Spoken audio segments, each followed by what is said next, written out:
Primera parte. Capítulo 3. Donde se cuenta la graciosa manera que tuvo Don Quijote en armarse caballero.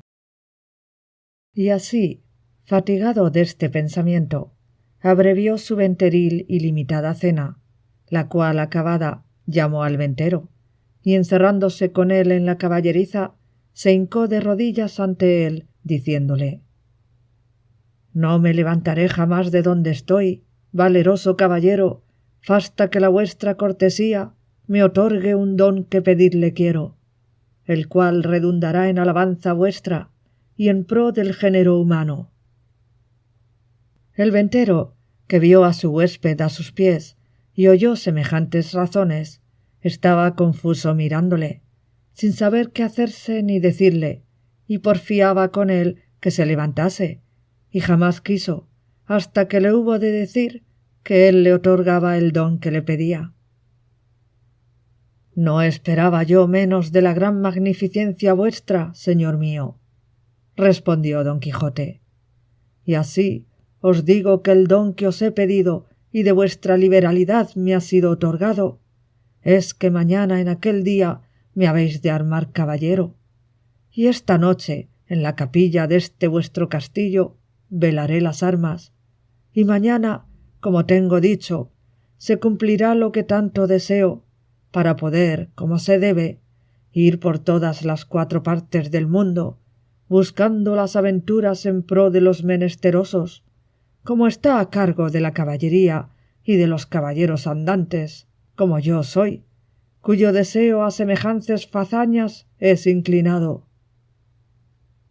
El ventero, que como está dicho, era un poco socarrón y ya tenía algunos barruntos de la falta de juicio de su huésped, acabó de creerlo cuando acabó de oírle semejantes razones, y por tener que reír aquella noche, determinó de seguirle el humor, y así le dijo que andaba muy acertado en lo que deseaba y pedía, y que tal propuesto era propio y natural de los caballeros tan principales como él parecía, y como su gallarda presencia mostraba, y que él asimismo, en los años de su mocedad, se había dado a aquel honroso ejercicio, andando por diversas partes del mundo, buscando sus aventuras, sin que hubiese dejado los percheles de Málaga, islas de Riarán, compás de Sevilla, azoguejo de Segovia, la Olivera de Valencia, Rondilla de Granada,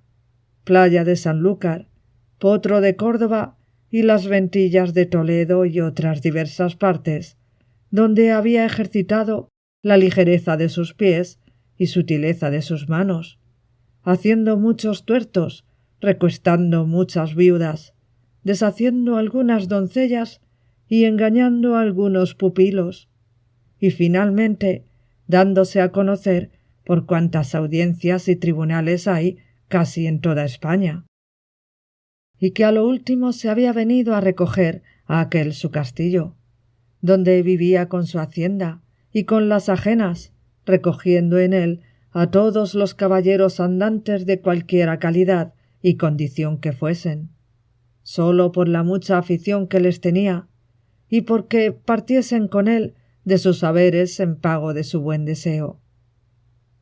Díjole también que en aquel su castillo no había capilla alguna donde poder velar las armas, porque estaba derribada para hacerla de nuevo, pero que en caso de necesidad él sabía que se podían velar donde quiera, y que aquella noche las podría velar en un patio del castillo, que a la mañana, siendo Dios servido, se harían las debidas ceremonias, de manera que él quedase armado caballero, y tan caballero que no pudiese ser más en el mundo.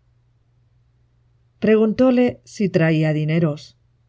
Respondió Don Quijote que no traía blanca, porque él nunca había leído en las historias de los caballeros andantes que ninguno los hubiese traído. A esto dijo el ventero que se engañaba, que, puesto caso que en las historias no se escribía por haberles parecido a los autores dellas que no era menester escribir una cosa tan clara y tan necesaria de traerse, como eran dineros y camisas limpias, no por eso se había de creer que no los trujeron. Y así tuviese por cierto y averiguado que todos los caballeros andantes, de que tantos libros están llenos y atestados, llevaban bien herradas las bolsas por lo que pudiese sucederles, y que asimismo llevaban camisas y una arqueta pequeña llena de ungüentos para curar las heridas que recibían, porque no todas veces en los campos y desiertos donde se combatían y salían heridos había quien los curase, si ya no era que tenían algún sabio encantador por amigo, que luego los socorría trayendo por el aire en alguna nube alguna doncella o enano con alguna gota de agua de tal virtud que, en gustando alguna gota della, luego al punto quedaban sanos de sus llagas y heridas, como si mal alguno hubiesen tenido. Mas que, en tanto que esto no hubiese, tuvieron los pasados caballeros por cosa acertada, que sus escuderos fuesen proveídos de dineros y de otras cosas necesarias, como eran hilas y ungüentos para curarse. Y cuando sucedía que los tales caballeros no tenían escuderos, que eran pocas y raras veces, ellos mismos lo llevaban todo en unas alforjas muy sutiles, que casi no se parecían a las ancas del caballo, como que era otra cosa de más importancia. Porque, no siendo por ocasión semejante, esto de llevar alforjas no fue muy admitido entre los caballeros andantes, y por esto le daba por consejo, pues aún se lo pedía mandar como a su ahijado, que tan presto lo había de ser, que no caminase de allí adelante sin dineros y sin las prevenciones referidas, y que vería cuán bien se hallaba con ellas cuando menos se pensase. Prometióle don Quijote de hacer lo que se le aconsejaba con toda puntualidad, y así se dio luego orden cómo velase las armas en un corral grande que a un lado de la venta estaba, y recogiéndolas don Quijote todas, las puso sobre una pila que junto a un pozo estaba, y embrazando su adarga, asió de su lanza, y con gentil continente se comenzó a pasear delante de la pila. Y cuando comenzó el paseo, comenzaba a cerrar la noche. Contó el ventero a todos cuantos estaban en la venta la locura de su huésped, la vela de las armas y la armazón de caballería que esperaba. Admiráronse de tan extraño género de locura, fuéronselo a mirar desde lejos y vieron que con sosegado ademán unas veces se paseaba, otras arrimado a su lanza, ponía los ojos en las armas, sin quitarlos por un buen espacio de ellas. Acabó de cerrar la noche, pero con tanta claridad de la luna que podía competir con el que se la prestaba, de manera que cuanto el novel caballero hacía era bien visto por todos. Antojósele a esto a uno de los arrieros que estaban en la venta ir a dar agua a su recua, y fue menester quitar las armas de don Quijote, que estaban sobre la pila, el cual, viéndole llegar, en voz alta le dijo: «Oh tú, quienquiera que seas, atrevido caballero, que llegas a tocar las armas del más valeroso andante que jamás se ciñó la espada. Mira lo que haces y no las toques, si no quieres dejar la vida en pago de tu atrevimiento». No se curó el arriero de estas razones, y fuera mejor que se curara, porque fuera a curarse en salud. Antes, trabando de las correas, las arrojó gran trecho de sí, lo cual, visto por don Quijote, alzó los ojos al cielo y puesto el pensamiento, a lo que pareció, a su señora Dulcinea, dijo: «Acorredme, señora mía, en esta primera afrenta que a este vuestro avasallado pecho se le ofrece. No me desfallezca en este primero trance vuestro favor y amparo». Y diciendo estas y otras semejantes razones, soltando la adarga, alzó la lanza a 2 manos, y dio con ella tan gran golpe al arriero en la cabeza, que le derribó en el suelo tan maltrecho que si segundara con otro no tuviera necesidad de maestro que le curara. Hecho esto, recogió sus armas y tornó a pasearse con el mismo reposo que primero. Desde allí a poco, sin saberse lo que había pasado, porque aún estaba aturdido el arriero, llegó otro con la misma intención de dar agua a sus mulos, y llegando a quitar las armas para desembarazar la pila, sin hablar con Don Quijote palabra y sin pedir favor a nadie, soltó otra vez la adarga y alzó otra vez la lanza, y sin hacerla pedazos, hizo más de 3 la cabeza del segundo arriero, porque se la abrió por 4. Al ruido acudió toda la gente de la venta, y entre ellos el ventero. Viendo esto, Don Quijote embrazó su adarga y puesta mano a su espada dijo: «Oh señora de la fermosura, esfuerzo y vigor del debilitado corazón mío, ahora es tiempo que vuelvas los ojos de tu grandeza a este tu cautivo caballero, que tamaña aventura está tendiendo». Con esto cobró, a su parecer, tanto ánimo, que si le acometieran todos los arrieros del mundo, no volviera el pie atrás. Los compañeros de los heridos, que tales los vieron, comenzaron desde lejos a llover piedras sobre Don Quijote, el cual lo mejor que podía se reparaba con su adarga, y no se osaba apartar de la pila por no desamparar las armas. El ventero daba voces que le dejasen, porque ya les había dicho cómo era loco, y que por loco se libraría aunque los matase a todos. También Don Quijote las daba mayores, llamándolos de alevosos y traidores, y que el señor del castillo era un follón y mal nacido caballero, pues de tal manera consentía que se tratasen los andantes caballeros, y que si él hubiera recibido la orden de caballería, que él le diera a entender su alevosía. Pero de vosotros, soez y baja canalla, no hago caso alguno. Tirad, llegad, venid y ofendedme en cuanto pudiéredes, que vosotros veréis el pago que lleváis de vuestra sandez y demasía. Decía esto con tanto brío y denuedo que infundió un terrible temor en los que le acometían. Y así por esto, como por las persuasiones del ventero, le dejaron de tirar, y él dejó retirar a los heridos y tornó a la vela de sus armas con la misma quietud y sosiego que primero. No le parecieron bien al ventero las burlas de su huésped, y determinó abreviar y darle la negra orden de caballería luego, antes que otra desgracia sucediese, y así, llegándose a él, se disculpó de la insolencia que aquella gente baja con él había usado, sin que él supiese cosa alguna, pero que bien castigados quedaban de su atrevimiento.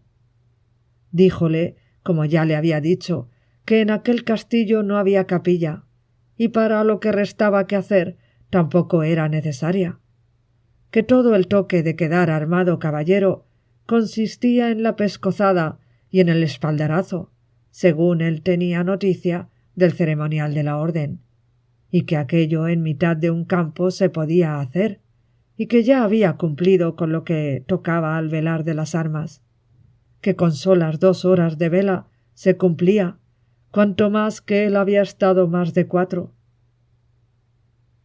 Todo se lo creyó Don Quijote, y dijo que él estaba allí pronto para obedecerle, y que concluyese con la mayor brevedad que pudiese, porque si fuese otra vez acometido y se viese armado caballero, no pensaba dejar persona viva en el castillo, excepto aquellas que él le mandase, a quien por su respeto dejaría.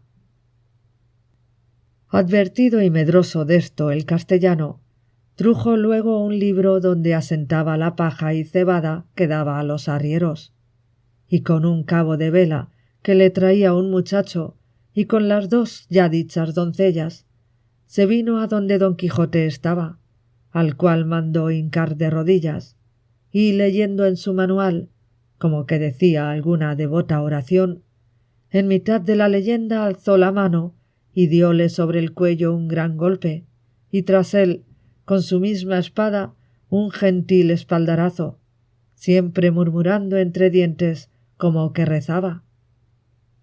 Hecho esto, mandó a una de aquellas damas que le ciñese la espada, la cual lo hizo con mucha desenvoltura y discreción, porque no fue menester poca para no reventar de risa a cada punto de las ceremonias, pero las proezas que ya habían visto del novel caballero les tenía la risa a raya.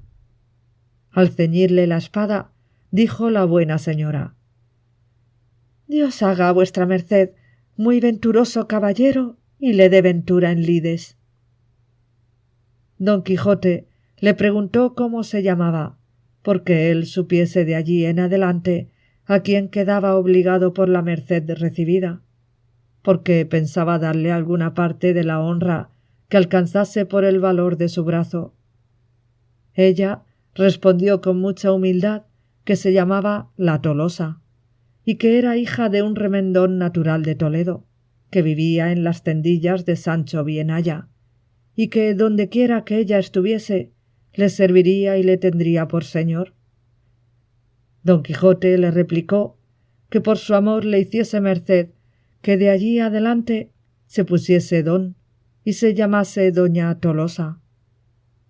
Ella se lo prometió, y la otra le calzó la espuela, con la cual le pasó casi el mismo coloquio que con la de la espada. Preguntóle su nombre, y dijo que se llamaba la Molinera, y que era hija de un honrado molinero de Antequera, a la cual también rogó don Quijote que se pusiese don y se llamase doña Molinera, ofreciéndole nuevos servicios y mercedes. Hechas, pues, de galope y aprisa las hasta allí nunca vistas ceremonias, no vio la hora don Quijote de verse a caballo y salir buscando las aventuras, y ensillando luego a Rocinante subió en él, y abrazando a su huésped le dijo cosas tan extrañas, agradeciéndole la merced de haberse armado caballero, que no es posible acertar a referirlas. El ventero, por verle ya fuera de la venta, con no menos retóricas, aunque con más breves palabras, respondió a las suyas, y sin pedirle la costa de la posada, le dejó ir a la buena hora. Capítulo IV. De lo que le sucedió a nuestro caballero cuando salió de la venta. La del alba sería cuando don Quijote salió de la venta, tan contento, tan gallardo, tan alborozado por verse ya armado caballero, que el gozo le reventaba por las cinchas del caballo. Mas viniéndole a la memoria los consejos de su huésped cerca de las prevenciones tan necesarias que había de llevar consigo, especial la de los dineros y camisas, determinó volver a su casa y acomodarse de todo y de un escudero, haciendo cuenta de recibir a un labrador vecino suyo, que era pobre y con hijos, pero muy a propósito para el oficio escuderil de la caballería. Con este pensamiento guió a Rocinante hacia su aldea, el cual, casi conociendo la querencia, con tanta gana comenzó a caminar que parecía que no ponía los pies en el suelo. No había andado mucho, cuando le pareció que a su diestra mano, de la espesura de un bosque que allí estaba, salían unas voces delicadas, como de persona que se quejaba, y apenas las hubo oído cuando dijo: «Gracias doy al cielo por la merced que me hace, pues tan presto me pone ocasiones delante, donde yo pueda cumplir con lo que debo a mi profesión, y donde pueda coger el fruto de mis buenos deseos. Estas voces sin duda son de algún menesteroso o menesterosa que ha menester mi favor y ayuda». Y volviendo las riendas, encaminó a Rocinante hacia donde le pareció que las voces salían. Y a pocos pasos, que entró por el bosque, vio atada una yegua a una encina y atado en otra un muchacho, desnudo de medio cuerpo arriba, hasta de edad de 15 años, que era el que las voces daba, y no sin causa, porque le estaba dando con una pretina muchos azotes un labrador de buen talle, y cada azote le acompañaba con una reprensión y consejo, porque decía: «La lengua queda y los ojos listos». Y el muchacho respondía: «No lo haré otra vez, señor mío, por la pasión de Dios, que no lo haré otra vez, y yo prometo de tener de aquí adelante más cuidado con el hato». Y viendo don Quijote lo que pasaba, con voz airada dijo: «Descortés caballero, mal parece tomaros con quien defender no se puede. Subid sobre vuestro caballo y tomad vuestra lanza», que también tenía una lanza arrimada a la encina donde estaba arrendada la yegua, «que yo os haré conocer ser de cobardes lo que estéis haciendo». El labrador, que vio sobre sí aquella figura llena de armas, blandiendo la lanza sobre su rostro, túvose por muerto, y con buenas palabras respondió: «Señor caballero, este muchacho que estoy castigando es un mi criado que me sirve de guardar una manada de ovejas que tengo en estos contornos, el cual es tan descuidado que cada día me falta una, y porque castigo su descuido o bellaquería, dice que lo hago de miserable, por no pagalle la soldada que le debo, y en Dios y en mi ánima que miente». «¿Miente delante de mí, ruin villano?», dijo don Quijote.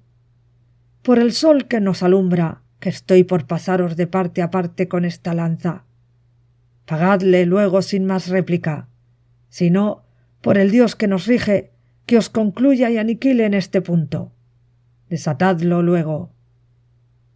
El labrador bajó la cabeza y sin responder palabra desató a su criado, al cual preguntó don Quijote que cuánto le debía su amo.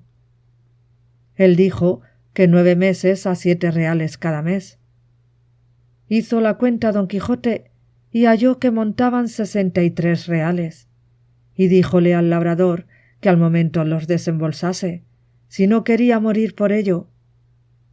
Respondió el medroso villano que para el paso en que estaba y juramento que había hecho, y aún no había jurado nada, que no eran tantos, porque se le habían de descontar y recibir en cuenta 3 pares de zapatos que le había dado, y 1 real de 2 sangrías que le habían hecho estando enfermo.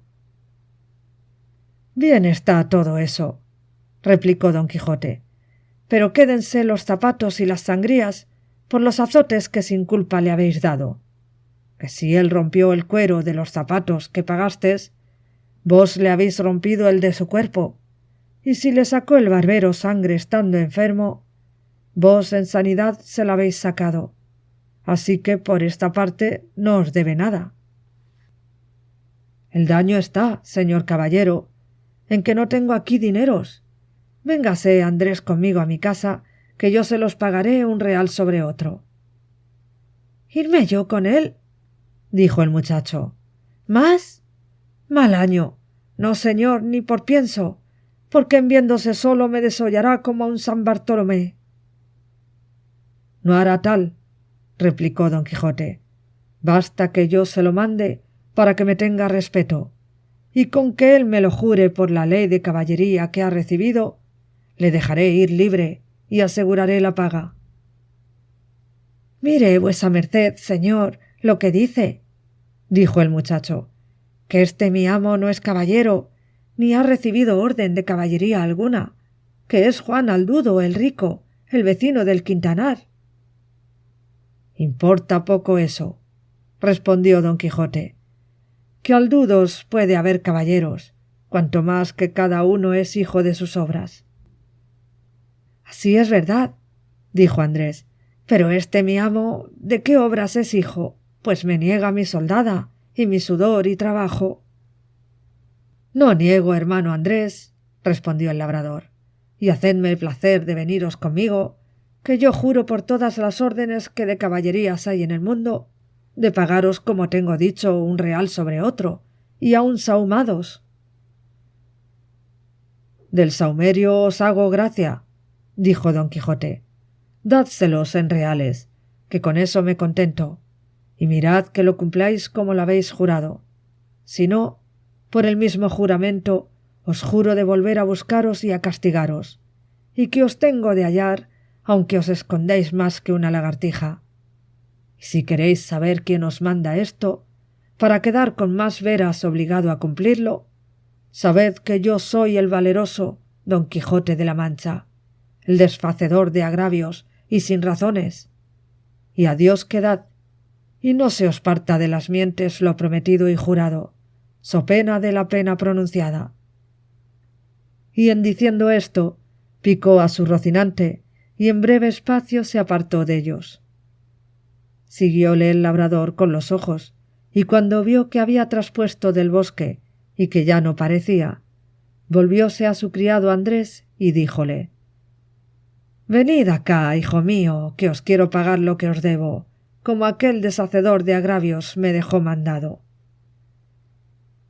«Eso juro yo», dijo Andrés, «como que andará vuestra merced acertado en cumplir el mandamiento de aquel buen caballero, que 1000 años viva, que según es de valeroso y buen juez, vive Roque que, si no me pagáis, que vuelva y ejecute lo que dijo». «También lo juro yo», dijo el labrador, «pero por lo mucho que os quiero acrecentar la deuda por acrecentar la paga». Y asiéndole del brazo, le tornó a atar a la encina, donde le dio tantos azotes que le dejó por muerto. «Llamad, señor Andrés, ahora», decía el labrador, «al desfacedor de agravios. Veréis cómo no desface aquéste, aunque creo que no está acabado de hacer, porque me viene en gana de desollaros vivo, como vos temíades».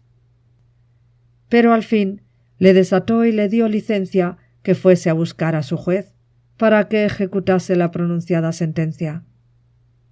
Andrés se partió algo mohino, jurando de ir a buscar al valeroso Don Quijote de la Mancha y contarle punto por punto lo que había pasado, y que se lo había de pagar con las setenas. Pero con todo esto él se partió llorando y su amo se quedó riendo.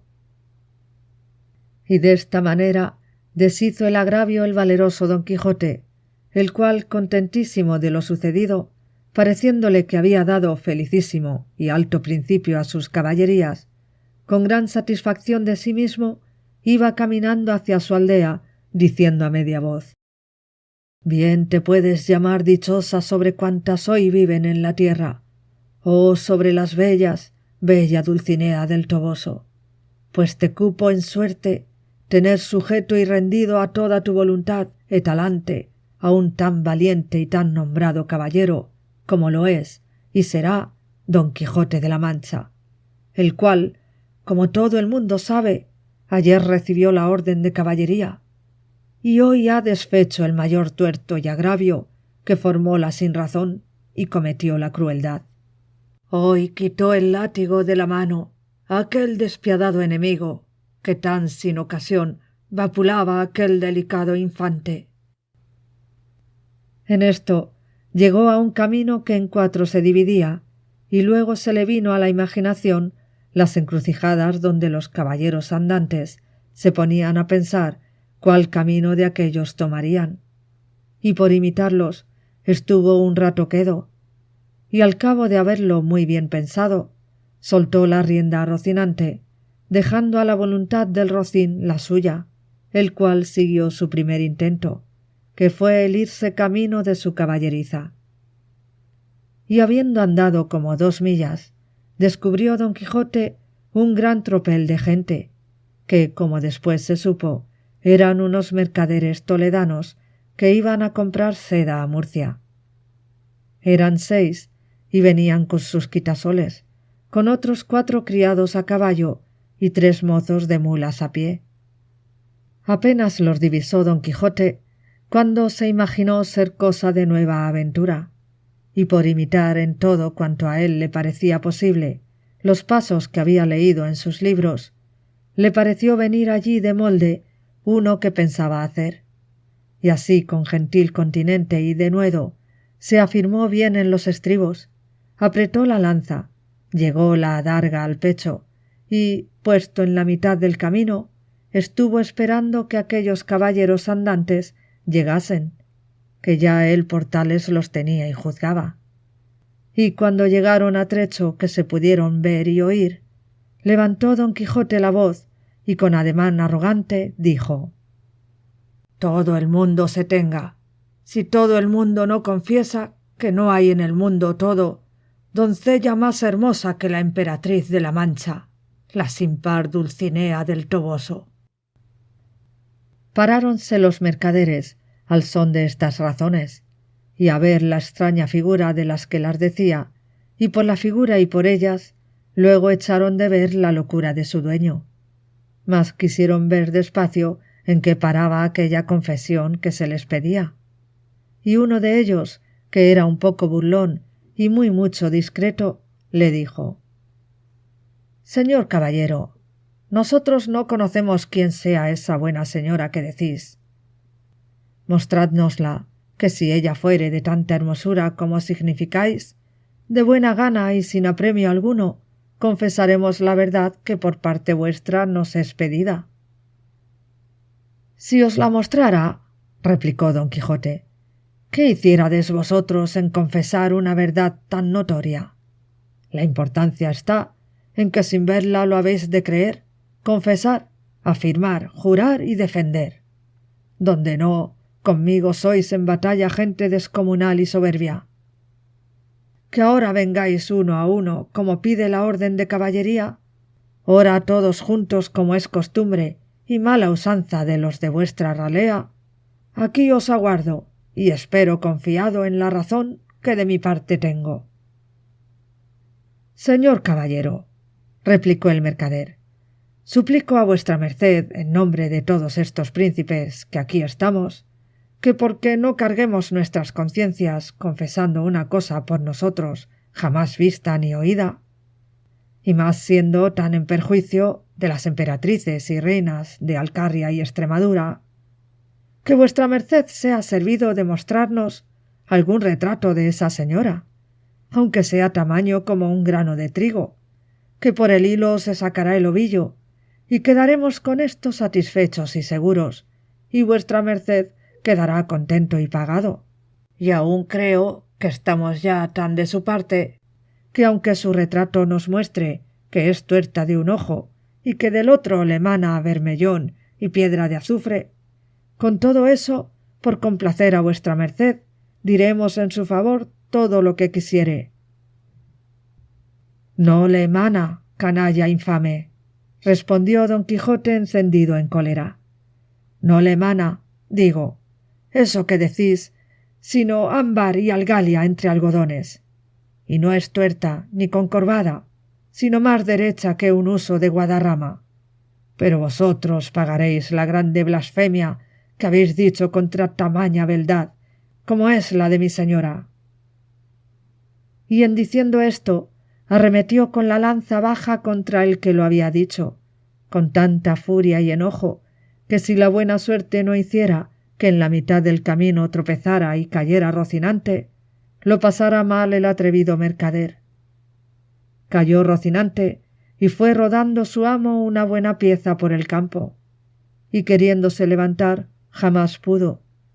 Tal embarazo le causaban la lanza, adarga, espuelas y celada con el peso de las antiguas armas. Y entretanto que pugnaba por levantarse y no podía, estaba diciendo: «Non fuyáis, gente cobarde, gente cautiva. Atended que no por culpa mía, sino por de mi caballo, estoy aquí tendido». Un mozo de mulas de los que allí venían, que no debía ser muy bien intencionado, oyendo decir al pobre caído tantas arrogancias, no lo pudo sufrir sin darle la respuesta en las costillas, y llegándose a él, tomó la lanza, y después de haberla hecho pedazos, con uno de ellos comenzó a dar a nuestro don Quijote tantos palos que, a despecho y pesar de sus armas, le molió como cibera. Dábanle voces sus amos que no le diese tanto, y que le dejase, pero estaba ya el mozo picado, y no quiso dejar el juego hasta envidar todo el resto de su cólera. Y acudiendo por los demás trozos de la lanza, los acabó de deshacer sobre el miserable caído, que con toda aquella tempestad de palos que sobre él vía, no cerraba la boca, amenazando al cielo y a la tierra y a los malandrines que tal le parecían. Cansóse el mozo, y los mercaderes siguieron su camino, llevando que contar en todo él del pobre apaleado, el cual, después que se vio solo, tornó a probar si podía levantarse, pero si no lo pudo hacer cuando sano y bueno, ¿cómo lo haría molido y casi deshecho? Y aún se tenía por dichoso, pareciéndole que aquella era propia desgracia de caballeros andantes, y toda la atribuía a la falta de su caballo, y no era posible levantarse, según tenía abrumado todo el cuerpo. Capítulo 5. Donde se prosigue la narración de la desgracia de nuestro caballero. Viendo, pues, que en efecto no podía menearse, acordó de acogerse a su ordinario remedio, que era pensar en algún paso de sus libros, y trújole su locura a la memoria aquel de Valdovinos y del marqués de Mantua, cuando Carloto le dejó herido en la montaña. Historia sabida de los niños, no ignorada de los mozos, celebrada y aún creída de los viejos, y con todo esto no más verdadera que los milagros de Mahoma.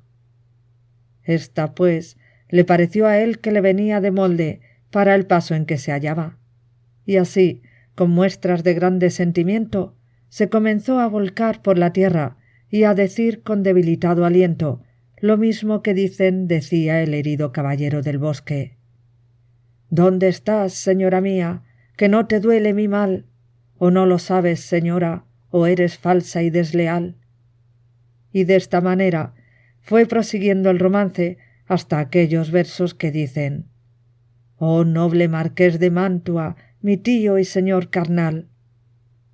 Y quiso la suerte que, cuando llegó a este verso, acertó a pasar por allí un labrador de su mismo lugar y vecino suyo, que venía de llevar una carga de trigo al molino, el cual, viendo a aquel hombre allí tendido, se llegó a él y le preguntó que quién era y qué mal sentía, que tan tristemente se quejaba.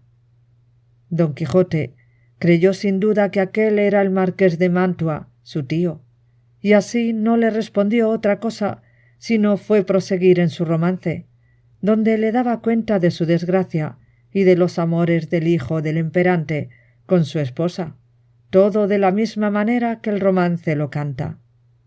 El labrador estaba admirado, oyendo aquellos disparates, y quitándole la visera, que ya estaba hecha pedazos de los palos, le limpió el rostro, que lo tenía lleno de polvo, y apenas le hubo limpiado cuando le conoció y le dijo: «Señor Quijada», que así se debía de llamar cuando él tenía juicio, y no había pasado de hidalgo sosegado a caballero andante. «¿Quién ha puesto a vuestra merced de esta suerte?». Pero él seguía con su romance a cuanto le preguntaba. Viendo esto el buen hombre, lo mejor que pudo le quitó el peto y espaldar, para ver si tenía alguna herida, pero no vio sangre ni señal alguna. Procuró levantarle del suelo, y no con poco trabajo le subió sobre su jumento, por parecerle caballería más sosegada. Recogió las armas hasta las astillas de la lanza, y liólas sobre Rocinante, al cual tomó de la rienda y del cabestro al asno, y se encaminó hacia su pueblo, bien pensativo de oír los disparates que don Quijote decía. Y no menos iba don Quijote, que de puro molido y quebrantado no se podía tener sobre el borrico, y de cuando en cuando daba unos suspiros que los ponían en el cielo, de modo que de nuevo obligó a que el labrador le preguntase, le dijese qué mal sentía. Y no parece sino que el diablo le traía a la memoria los cuentos acomodados a sus sucesos, porque en aquel punto, olvidándose de Valdovinos, se acordó del moro Abindarráez, cuando el alcaide de Antequera, Rodrigo de Narváez, le prendió y llevó cautivo a su alcaidía. De suerte que cuando el labrador le volvió a preguntar que cómo estaba y qué sentía, le respondió las mismas palabras y razones que el cautivo Abencerraje respondía a Rodrigo de Narváez, del mismo modo que él había leído la historia en La Diana de Jorge de Montemayor, donde se escribe: aprovechándose de ella tan de propósito, que el labrador se iba dando al diablo de oír tanta máquina de necedades, por donde conoció que su vecino estaba loco, y dábase priesa al llegar al pueblo por excusar el enfado que don Quijote le causaba por su larga arenga. Al cabo de la cual dijo: sepa vuestra merced, señor don Rodrigo de Narváez, que esta hermosa jarifa que he dicho es ahora la linda Dulcinea del Toboso, por quien yo he hecho, hago y haré los más famosos hechos de caballerías que se han visto, vean ni verán en el mundo. A esto respondió el labrador: mire vuestra merced, señor, pecador de mí, que yo no soy don Rodrigo de Narváez, ni el marqués de Mantua, sino Pedro Alonso, su vecino, ni vuestra merced es Valdovinos ni Abindarráez, sino el honrado hidalgo del señor Quijano. Yo sé quién soy, respondió don Quijote, y sé que puedo ser no sólo los que he dicho, sino todos los 12 pares de Francia, y aun todos los 9 de la fama, pues a todas las hazañas que ellos todos juntos y cada uno por sí hicieron, se aventajarán las mías. Y en estas pláticas y en otras semejantes llegaron al lugar a la hora que anochecía. Pero el labrador aguardó a que fuese algo más noche, porque no viesen al molido hidalgo tan mal caballero. Llegada, pues, la hora que le pareció, entró en el pueblo y en la casa de don Quijote, la cual halló toda alborotada. Y estaban en ella el cura y el barbero del lugar, que eran grandes amigos de don Quijote, que estaba diciéndoles su ama a voces: ¿qué le parece a vuestra merced, señor licenciado Pero Pérez, que así se llamaba el cura, de la desgracia de mi señor? 2 días ha que no parece en él ni el rocín, ni la adarga, ni la lanza, ni las armas. Desventurada de mí, que me doy a entender, y así es ello la verdad, como nací para morir, que estos malditos libros de caballerías que él tiene y suele leer tan de ordinario le han vuelto el juicio. Que ahora me acuerdo haberle oído decir muchas veces, hablando entre sí, que quería hacerse caballero andante e irse a buscar las aventuras por esos mundos. Encomendados sean a Satanás y a Barrabás tales libros, que así han echado a perder al más delicado entendimiento que había en toda la Mancha. La sobrina decía lo mismo y aún decía más. Sepa, señor maese Nicolás, que este era el nombre del barbero, que muchas veces le aconteció a mi señor tío estarse leyendo en estos desalmados libros de desventuras 2 días con sus noches, al cabo de los cuales arrojaba el libro de las manos y ponía mano a la espada, y andaba a cuchilladas con las paredes, y cuando estaba muy cansado decía que había muerto a 4 gigantes como 4 torres, y el sudor que sudaba del cansancio decía que era sangre de las feridas que había recibido en la batalla, y bebíase luego un gran jarro de agua fría, y quedaba sano y sosegado, diciendo que aquella agua era una preciosísima bebida que le había traído el sabio Esquife, un grande encantador y amigo suyo. Mas yo me tengo la culpa de todo, que no avisé a vuestras mercedes de los disparates de mi señor tío, para que lo remediaran antes de llegar a lo que ha llegado, y quemaran todos estos descomulgados libros, que tiene muchos, que bien merecen ser abrasados como si fuesen de herejes. Esto digo yo también, dijo el cura, y a fe que no se pase el día de mañana sin que de ellos no se haga auto público, y sean condenados al fuego, porque no den ocasión a quien los leyere de hacer lo que mi buen amigo debe de haber hecho. Todo esto estaban oyendo el labrador y don Quijote, con que acabó de entender el labrador la enfermedad de su vecino, y así comenzó a decir a voces: «Abran vuestras mercedes al señor Valdovinos y al señor marqués de Mantua, que viene mal ferido, y al señor moro Abindarráez, que trae cautivo al valeroso Rodrigo de Narváez, alcaide de Antequera. A estas voces salieron todos, y como conocieron los unos a su amigo, las otras a su amo y tío, que aún no se había apeado del jumento porque no podía, corrieron a abrazarle. Él dijo: «Ténganse todos, que vengo mal ferido por la culpa de mi caballo. Llévenme a mi lecho, y llámese, si fuere posible, a la sabia Urganda, que cure y cate mis feridas». «Mirad, en hora mala», dijo a este punto el ama, «si me decía a mí bien mi corazón del pie que cojeaba mi señor.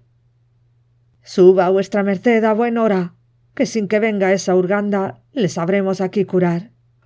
Malditos, digo, sean otra vez y otras 100 estos libros de caballerías que tal han parado a vuestra merced». Lleváronle luego a la cama, y catándole las feridas, no le hallaron ninguna, y él dijo que todo era molimiento por haber dado una gran caída con Rocinante, su caballo, combatiéndose con 10 jayanes, los más desaforados y atrevidos que se pudieran fallar en gran parte de la tierra.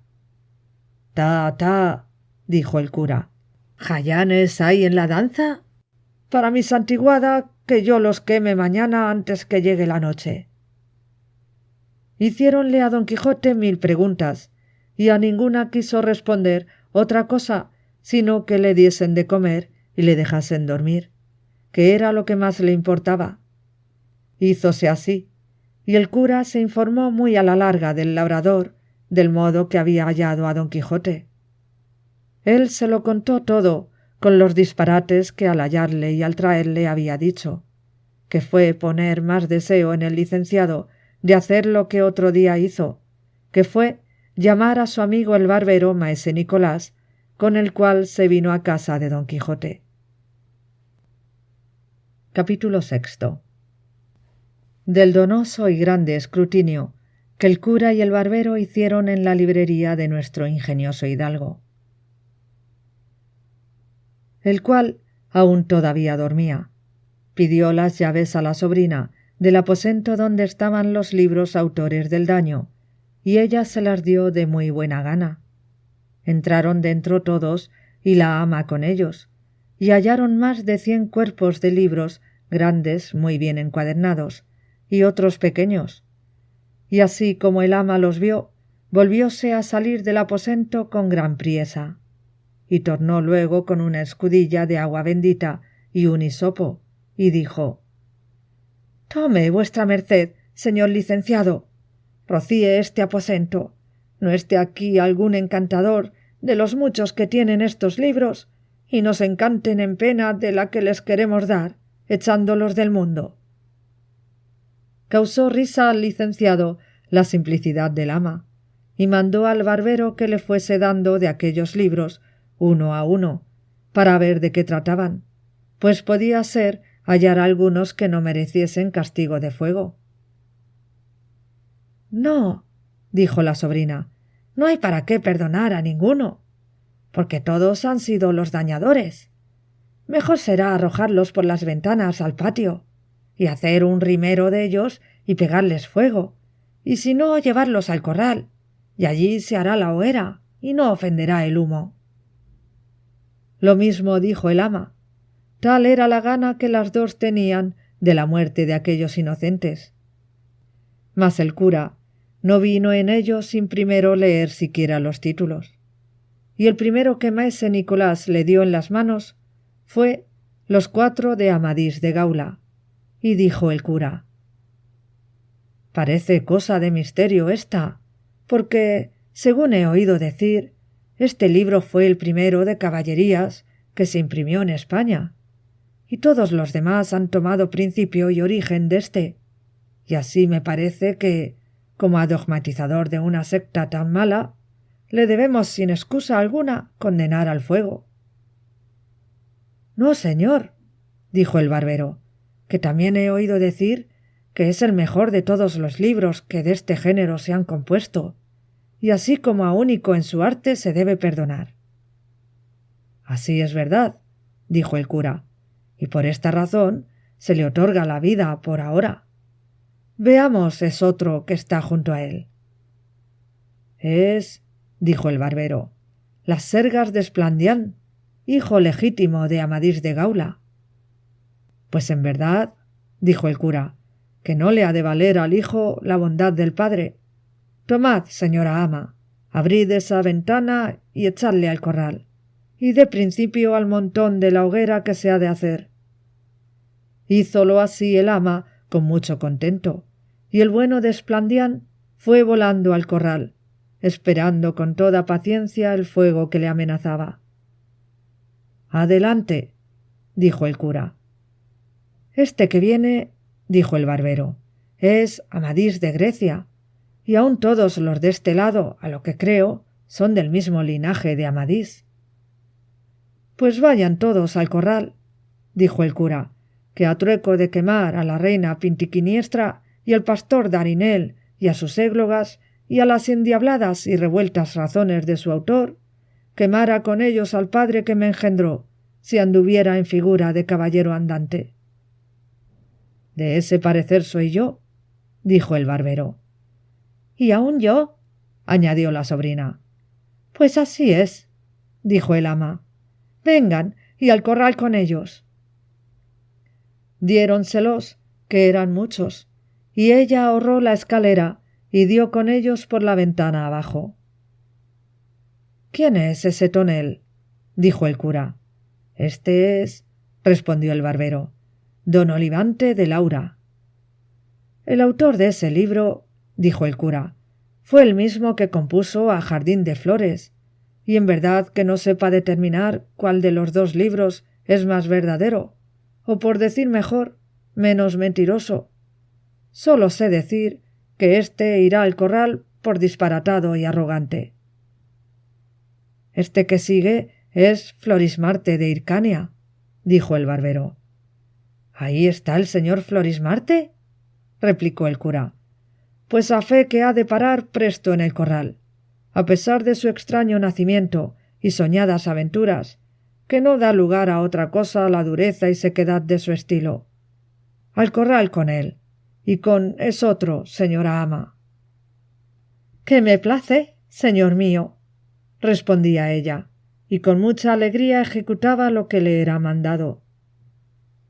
—Este es el caballero Platir —dijo el barbero. —Antiguo libro es ese —dijo el cura—, y no hallo en él cosa que merezca venia. Acompañe a los demás sin réplica. Y así fue hecho. Abrióse otro libro, y vieron que tenía por título El Caballero de la Cruz. Por nombre tan santo como este libro tiene, se podía perdonar su ignorancia. Mas también se suele decir, tras la cruz está el diablo. Vaya al fuego. Tomando el barbero otro libro, dijo, este es Espejo de Caballerías. Ya conozco a su merced, dijo el cura. Ahí anda el señor Reinaldos de Montalbán, con sus amigos y compañeros, más ladrones que Caco, y los 12 pares con el verdadero historiador Turpín. Y en verdad que estoy por condenarlo no más que a destierro perpetuo, siguiera porque tiene parte de la invención del famoso Mateo Boyardo, de donde también tejió su tela el cristiano poeta Ludovico Ariosto, al cual, si aquí le hallo y que habla en otra lengua que la suya, no le guardaré respeto alguno. Pero si habla en su idioma, le pondré sobre mi cabeza. Pues yo le tengo en italiano, dijo el barbero, mas no lo entiendo. Ni aun fuera bien que vos lo entendiérades, respondió el cura, y aquí le perdonáramos al señor capitán que no le hubiera traído a España y hecho castellano, que le quitó mucho de su natural valor, y lo mismo harán todos aquellos que los libros de verso quisieren volver en otra lengua, que por mucho cuidado que pongan y habilidad que muestren, jamás llegarán al punto que ellos tienen en su primer nacimiento. Digo, en efecto, que este libro y todos los que se hallaren que tratan de estas cosas de Francia se echen y depositen en un pozo seco, hasta que con más acuerdo se vea lo que se ha de hacer de ellos, exceptuando a un Bernardo del Carpio, que anda por ahí, y a otro llamado Roncesvalles, que estos, en llegando a mis manos, han de estar en las del ama, y dellas en las del fuego sin remisión alguna. Todo lo confirmó el barbero, y lo tuvo por bien y por cosa muy acertada, por entender que era el cura tan buen cristiano y tan amigo de la verdad, que no diría otra cosa por todas las del mundo. Y abriendo otro libro, vio que era Palmerín de Oliva, y junto a él estaba otro que se llamaba Palmerín de Ingalaterra, lo cual, visto por el licenciado, dijo: «Esa oliva se haga luego rajas y se queme, que aún no queden della las cenizas, y esa palma de Ingalaterra se guarde y se conserve como a cosa única, y se haga para ella otra caja como la que halló Alejandro en los despojos de Darío, que la diputó para guardar en ella las obras del poeta Homero. Este libro, señor compadre, tiene autoridad por dos cosas. La una, porque él por sí es muy bueno, y la otra, porque es fama que le compuso un discreto rey de Portugal. Todas las aventuras del castillo de Miraguarda son bonísimas y de grande artificio, las razones cortesanas y claras, que guardan y miran el decoro del que habla con mucha propiedad y entendimiento. Digo, pues, salvo vuestro buen parecer, señor Mese Nicolás, que éste y Amadís de Gaula queden libres del fuego, y todos los demás, sin hacer más cala y cata, perezcan». «No, señor compadre», replicó el barbero, «que este que aquí tengo es el afamado don Belianís». «Pues ese», replicó el cura, «con la segunda, tercera y cuarta parte tienen necesidad de un poco de ruibarbo para purgar la demasiada cólera suya, y es menester quitarles todo aquello del castillo de la fama y otras impertinencias de más importancia, para lo cual se les da término ultramarino, y como se enmendaren, así se usará con ellos de misericordia o de justicia. Y en tanto tenedlos vos, compadre, en vuestra casa, mas no los dejéis leer a ninguno». «¿Qué me place?», respondió el barbero, y sin querer cansarse más en leer libros de caballerías, mandó al ama que tomase todos los grandes y diese con ellos en el corral. No se dijo a tonta ni a sorda, sino a quien tenía más gana de quemallos, que de echar una tela por grande y delgada que fuera, y haciendo casi 8 de una vez, los arrojó por la ventana. Por tomar muchos juntos, se le cayó uno a los pies del barbero, que le tomó gana de ver de quién era, y vio que decía: «Historia del famoso caballero Tirante el Blanco». «Váleme Dios», dijo el cura dando una gran voz, «que aquí esté Tirante el Blanco. Dádmele acá, compadre, que hago cuenta que he hallado en él un tesoro de contento y una mina de pasatiempos.